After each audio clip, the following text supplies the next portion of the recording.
Hey everyone, my name is BitShark, and today I wanted to talk about a theory slash lore bit that has been bothering me ever since Inazuma's release. Now, there's something strange going on about the Thunder Sakura questline on Tatarasuna, and since I didn't see many posts or videos about it, I thought it'd be good to go over it and theorize a bit about what's to come. So, Tatarasuna.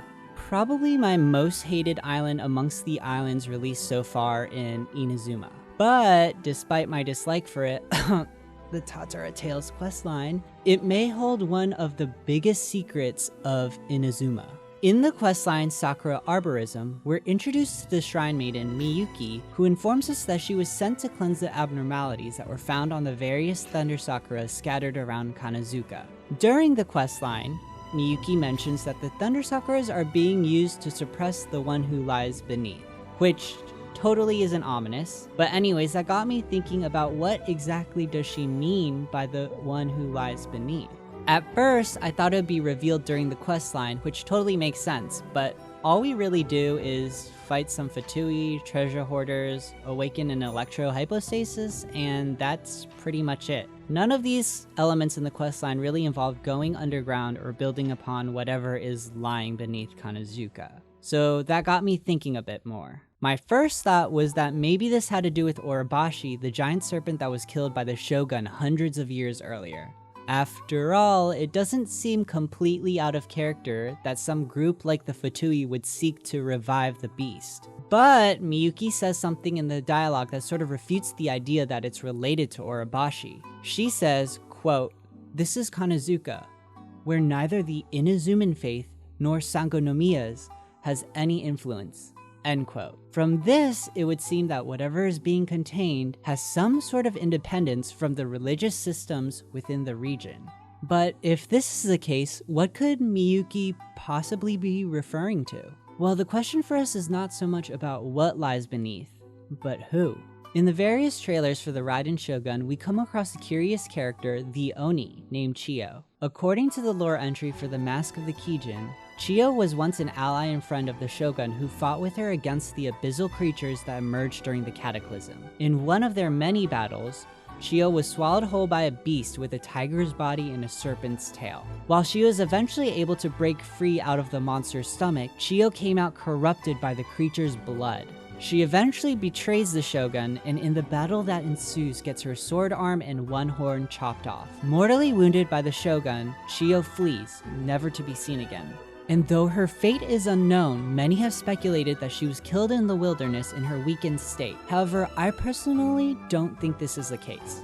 Despite having been weakened by the Shogun, I doubt that anyone in Inazuma could defeat her. And even if they did, it sounds like she was deeply corrupted by the Abyss. And from what we know from past quests at Dragonspine and the Sakura Cleansing Ritual questline, is that the corruption by the Abyss cannot be easily dispelled. Because of this, my ongoing theory is that Chiyo, or her corrupted spirit slash soul, could have been sealed away beneath Kanazuka through the use of the Thunder Sakuras.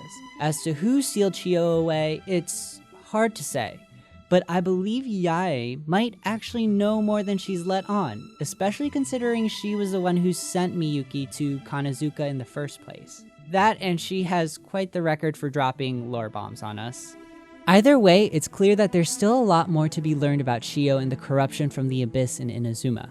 With the release of Tsurumi Island coming up, MiHoYo has been giving us a lot of hints that this fog-covered island has strong connections with the Abyss. During the 1.6 teaser, we learned that Tsurumi Island is a place that has been covered by fog and avoided for many years. I have a strong suspicion that the forces of the Abyss were pushed back to the island of Tsurumi, which is why no one has set foot on that island for years. This is seemingly confirmed with the cutscene from A's questline showing her surrounded by a dense fog containing various yokai including an Oni, Kasa Obake, and Inugami, enemies of which we have yet to come across. With the various references to the Cataclysm throughout our adventures in Inazuma, it would seem that all of these storylines will converge once Tsurumi Island is released. Anyways, deep diving into speculation about Tsurumi Island wasn't the point here, but I think the release of the island will give us more answers about the Cataclysm and how it's related to A and her former companions.